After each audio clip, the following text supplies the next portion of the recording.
I would like to thank Lord Dyson and his team for the report. It is welcomed that the BBC accepts Lord Dyson's findings in full, which are extremely concerning. That BBC employees lied and used fake documents to obtain the interview with my mother. A locked door, a silence that whispered secrets. When Prince William stumbled upon a hidden room deep inside the royal residence, he thought it was just another forgotten space. But the moment that old lock snapped open, the air changed, heavy, cold, and hauntingly familiar. Why had this room been sealed for so long? And why did it carry the unmistakable presence of his mother, Princess Diana? Inside, faded photographs lined the walls, her jewelry lay untouched, and a single envelope marked private waited in the dust. But this wasn't a memorial. It was something far more disturbing. Because the room didn't belong to Diana, it belonged to Queen Camilla, and what William found inside could shake the very foundation of the royal family forever. The forgotten wing where secrets sleep. Let me take you back a few steps so you can understand why this discovery hit so hard. The palace has always been full of mysteries, rooms that don't get used, hallways that stay empty, doors that stay locked without explanation. Most people who work there just accept it. They don't ask questions. They don't push. But William grew up hearing stories from his mother about the strange ways the palace kept its secrets. She told him once that some rooms were sealed not because they were old or broken, but because they held truths no one wanted exposed. He was just a kid then, and it sounded like a fairy tale. But that memory stayed with him. And when he became an adult, those stories started to feel less like fantasy and more like warnings. After Queen Elizabeth passed away, the entire royal household went through a massive shift. Buckingham Palace announced the death of Her Majesty Queen Elizabeth II. King Charles was adjusting to his new role. Camilla was stepping into her title as Queen Consort. William was preparing for a future that suddenly felt heavier than ever. Every public appearance was watched. Every word was analyzed. But inside the palace walls, there were still places that didn't get attention. The West Wing was one of them. It was quiet, too quiet. Staff members who had worked there for years would walk past certain doors without ever asking what was behind them. There were no cameras in that wing, no portraits on the walls. Even the air felt different, like it had been left untouched on purpose. William started noticing things, small things at first. A door that had a brand new lock on an old frame. Carpets that showed fresh marks, like something heavy had been dragged recently. The keyhole on one particular door looked polished, like someone had been using it often. It didn't make sense. If this wing was truly abandoned, why would anything look maintained? His instincts told him something wasn't right, so he did what anyone in his position would do. He found a way to get inside. He borrowed a key under a casual excuse. No one questioned him. After all, he's a prince. And late one night, when the hallways were empty and the palace was asleep, he went back to that door. The first two keys didn't work. His hands were steady, but his heart wasn't. On the third try, he heard it, a sharp click. The lock gave way. He pushed the door open slowly, and the smell hit him immediately, stale air mixed with furniture polish. It was the kind of smell that clings to things that have been kept too carefully for too long. A single bulb flickered to life when he found the switch, casting long shadows across the room, and what he saw made him freeze in place. Inside the room that should not exist. This wasn't some random storage space filled with junk. Everything was arranged with purpose. Shelves lined the walls, packed with labeled boxes. A tall cabinet stood open, its contents visible and organized. Furniture sat covered but clean, like someone had been tending to it regularly. The room had been preserved, maintained, looked after. Someone cared about this place. Someone visited it. And that realization sent a chill down William's spine. He moved slowly through the space, his eyes scanning every corner. Then his hand brushed against something soft, a velvet box sitting on a nearby table. He opened it carefully, and his breath caught in his throat. Inside were pearls, not just any pearls. These were the ones his mother had worn. He recognized them instantly from photographs, from memories, from state events where she'd smiled wearing them around her neck. His fingers trembled as he lifted them. Why were they here? Why had they been hidden away in a room no one was supposed to know about? That's when he noticed the photographs. Frames lined up on shelves, some wrapped in cloth, others displayed openly. His mother's face looked back at him from images he'd never seen before, pictures that weren't part of any official collection. Personal moments, public appearances, candid shots, all carefully preserved. And then he saw something that made his stomach turn. On the wall, pinned to a board, were magazine clippings. Photos of Diana next to photos of Camilla, side by side, like comparisons, like a competition that never ended, even after death. He stepped back, trying to process what he was seeing. This wasn't just a collection of memories. This was something else entirely, something darker. A maid who worked nearby had slipped into the doorway, her face pale with fear. She'd seen the light and come to check. When she realized it was William, her eyes filled with tears. "We were told never to speak of this place," she whispered, her voice shaking. "This room belongs to her." She didn't need to say the name. William already knew. Camilla. This was Camilla's doing. A guard William trusted appeared moments later. He looked around the room and his expression hardened. "This shouldn't exist," he said quietly. His words carried weight, and William felt the full impact of what he'd uncovered. This wasn't just about LS and photographs. This was about control, about possession, about an obsession that had been carefully hidden from the world. And now that he'd found it, everything was about to change. The silence before the storm. The days that followed were some of the strangest William had ever experienced. He went about his duties, shaking hands, giving speeches, attending events, but inside, he was burning. Every time he smiled for a camera, every time he waved at a crowd, he thought about that room, about his mother's belongings locked away, about the twisted shrine Camilla had built. He couldn't shake the image of those photographs pinned side by side, as if Diana's memory was something to compete with, to measure against, to control. Inside the palace, whispers started spreading. Staff noticed that William looked different, tired, angry, tense. A footman mentioned seeing him leave the West Wing late at night, his face drained of color. A housekeeper said the lights in that forgotten corridor had been on past midnight. People who'd worked in the palace for decades knew that silence in those halls was never really silence. It was thick with everything left unsaid. And now, something heavy was building beneath the surface. Camilla wasn't blind to it. She could feel the shift. She started spending more time with her closest aides, people she trusted, people who owed their positions to her. Over tea, she brushed off concerns about William, saying he was still grieving, still emotional, still unable to separate past from present. But privately, she was worried. She knew what was in that room. She knew what it would look like if it ever came to light. And so, she started preparing her defense, gathering her allies, sharpening her words for the confrontation she knew was coming. William, meanwhile, was making his own plans. He couldn't keep this quiet. He wouldn't. In the palace library, surrounded by portraits of kings long dead, he laid everything out. Photographs, notes, testimonies from the staff who'd seen the room. He showed it all to two advisors he trusted completely. Their faces went pale as they flipped through the evidence. One of them finally spoke, his voice barely above a whisper.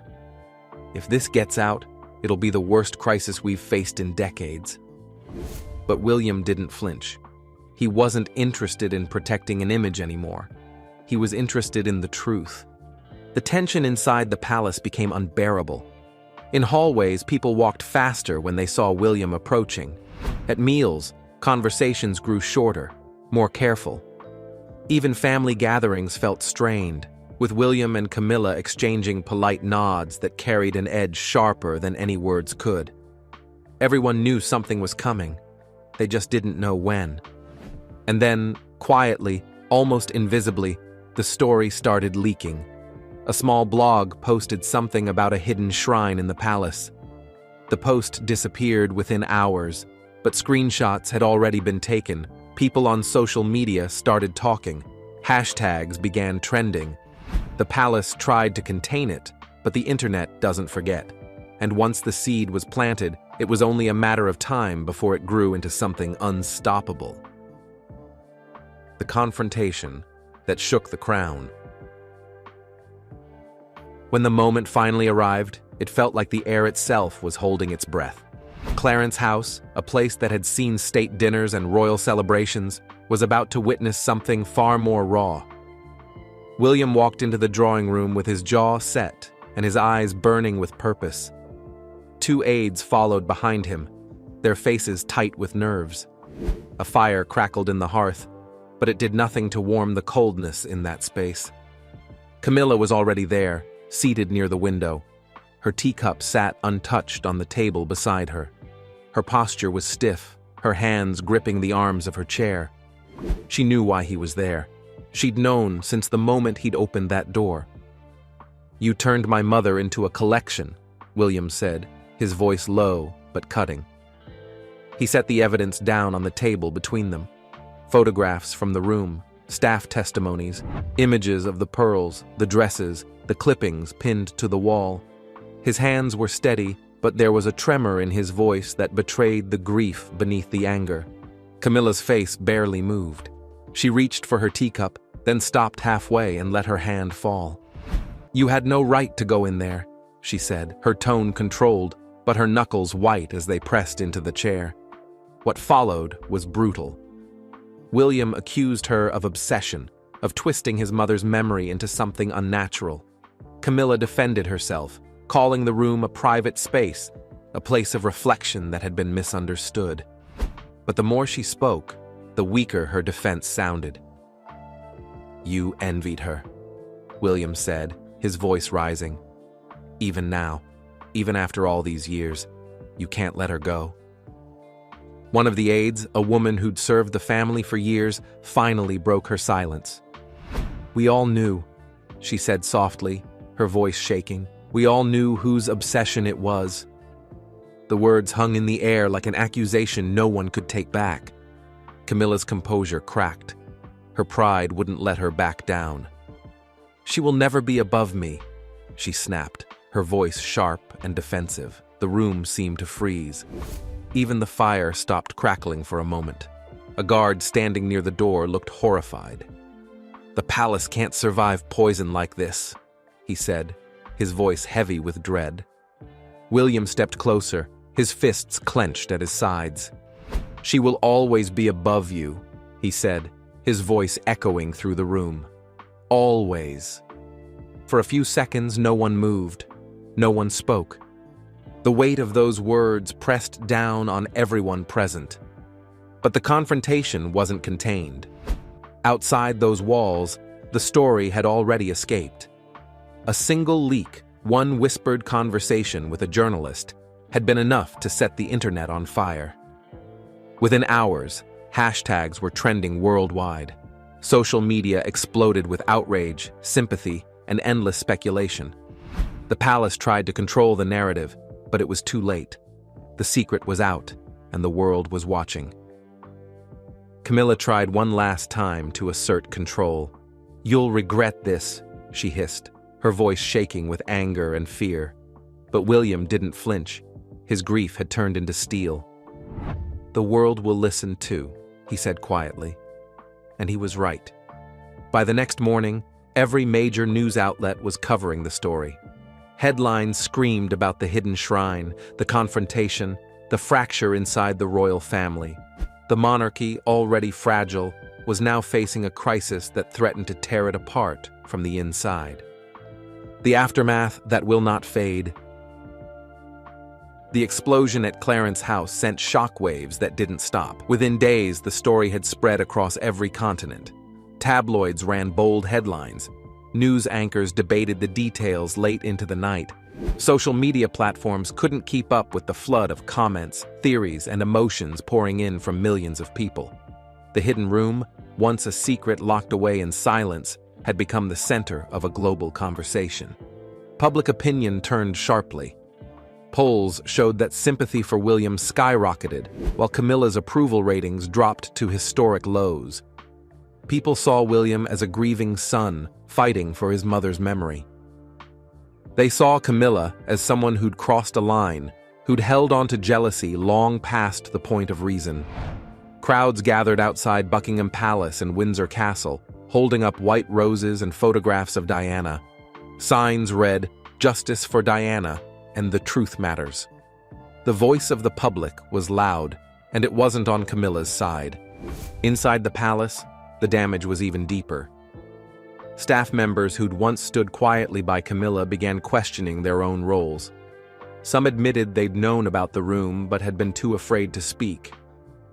Others confessed they'd helped maintain it, believing it was harmless until William's discovery changed everything. Loyalty, once solid, fractured into 100 pieces. Trust became a luxury no one could afford. Every hallway felt tense. Every closed door carried suspicion. King Charles was caught in the middle, torn between his wife and his son. Advisors whispered conflicting advice in his ears. Some urged him to defend Camilla, to protect her dignity and, by extension, the stability of the throne. Others suggested that distancing himself might be the only way to save the monarchy. Charles delayed, unable to make a decision, and his silence only made things worse. The longer he waited, the more the situation spiraled out of control. For William, the fallout was bittersweet. He'd exposed the truth, but the cost was steep. His relationship with his father grew strained. His place within the royal structure felt uncertain. Advisors warned him that pushing further could cause irreparable damage. But William refused to back down. "I will not stay silent," he told them, his voice firm. He'd made his choice, and he was prepared to live with the consequences. The press kept digging. Former staff members were tracked down, offered money for details. Some gave interviews describing the pearls, the photographs, the eerie way the room had been preserved. Each new piece of information fueled the fire. Journalists started calling it the Shrine Scandal, and the name stuck. It dominated headlines for weeks, drowning out every other royal story. The monarchy, which had survived wars, abdications, and scandals before, was once again fighting for its survival. But this time, the wound was self-inflicted, caused not by outside forces, but by secrets kept within its own walls. Historians pointed out the parallels to past crises. They reminded audiences that the royal family's power didn't come from wealth or military strength. It came from public trust. And trust, once broken, was nearly impossible to rebuild.